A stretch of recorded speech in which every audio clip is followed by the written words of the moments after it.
Ladies and gentlemen, welcome back to World of Tanks. This is me, DezGames here again, and it is time to review another new tier 8 premium rank that is going to be in the game with patch 9.6. We are not going to review STA-1, instead we are going to review its premium brother STA-2. As always, at first, going to take a look at specs, going to talk about strengths and weaknesses, and in the end, gameplay. Let's start the show.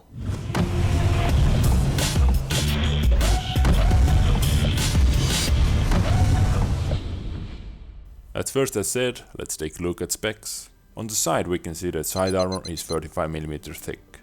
Traverse speed 44 degrees per second and weight 34.45 tons. Now 34 degrees per second traverse speed is not the best, but I believe it fits for this tank.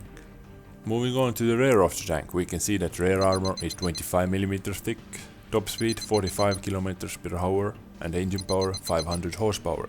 And looking at his stats, we can say that this tank doesn't have the best power to weight ratio, around 14.5 horsepower per ton, so I'm afraid it is going to be pretty slow.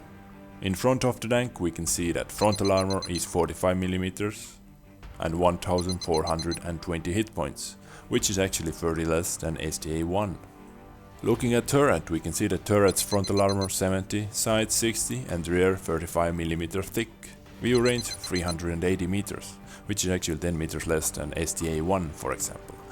But turret's all-around armor is quite bad, yes, but it has gun mantle in front, and this spaced armor can go up to 124mm, and I have bounced some shots with that. And finally, the boomstick, 90mm rifled gun.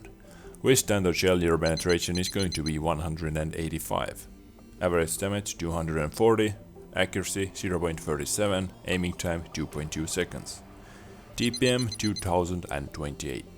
Rate of fire 8.45 rounds per minute, which equals around 6.13 second reloading time if you're using this tank with 100% crew, tank on rammer and ventilation. And this is STA-2 on paper, but how does it feel on the battlefield? Let's start with mobility for example. At the start I said I'm afraid this tank is going to be slow because it doesn't have the best power to weight ratio. And yes, this tank is slow. Acceleration just horrible, climbing speed just horrible. Okay, not horrible, just bad, let's say. Let's be generous in here. On paper we can see top speed 45, but in reality the only way to achieve that kind of speed is downhill. Driving down from Himmersdorf you can go even faster than 45, so hooray! But yeah, acceleration is just really bad. It is lacking acceleration and the climbing speed, in my opinion, a little bit. Few extra horsepowers would be nice because it has 70 less horsepower than STA-1 for example. But there is actually one thing, mobility wise, that is pretty decent, and this is turning. This tank can turn and turn quite well, a lot better than CDC for example, that other tier 8 new premium rank. So it is making something up from losing acceleration and speed, it is agile. Light tanks in this tank are not going to be able to circle you, like they are doing with super bursting sometimes, which is nice. And to end this topic, let's watch drag race between STA-1 and STA-2. And yes, tank on the right side is STA-2. GG, well played, next game.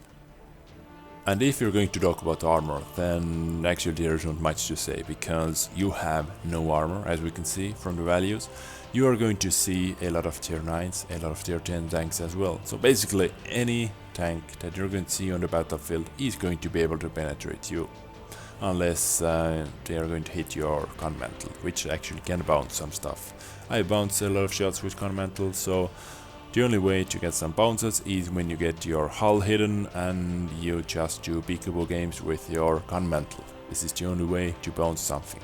And HE shots are going to be even bigger enemies for you than for CDC for example, because CDC, we know, side is covered with tracks basically. You have free space here, your tracks are smaller, and it is easier to penetrate you with HE shells. And side 35mm thick, yeah, good luck bouncing. And then there is the gun. I actually thought a lot what I would say about the gun. I want to say the gun is good, but I believe I have to say the gun is decent. Why? Because it comes with 185mm penetration. It is going to be enough versus tier 8s, versus some tier 9s. But there is another problem with this tank, it doesn't have preferred matchmaking. You can face up to tier 10 tanks, and 185mm penetration versus a lot of tier 10s is not going to be enough, so you have to use a lot of gold ammunition.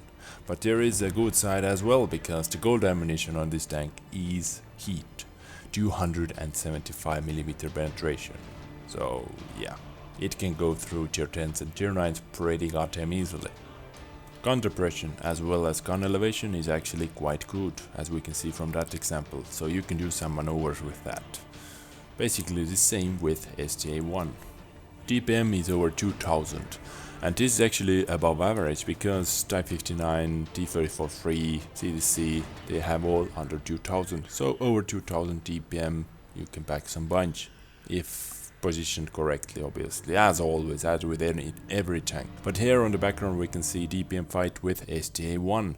Actually I have better DPM on this tank than STA-1 has, but sometimes when you're rolling low all the time, then this can happen.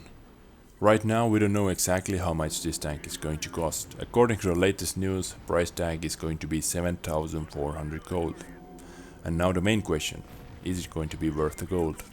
In my opinion, I would go for it. But there is actually a really easy way to find out do you like the tank or not. Buy STA-1. Or if you have STA-1 in your garage right now, ask yourself, did you enjoy the tank? Do you like to play with a tank like this? Are you getting good scores? If yes, then go for STA-2 as well, because STA-2 is basically slower version of STA-1. They really are basically like same tanks. STA-1 is faster with better penetration.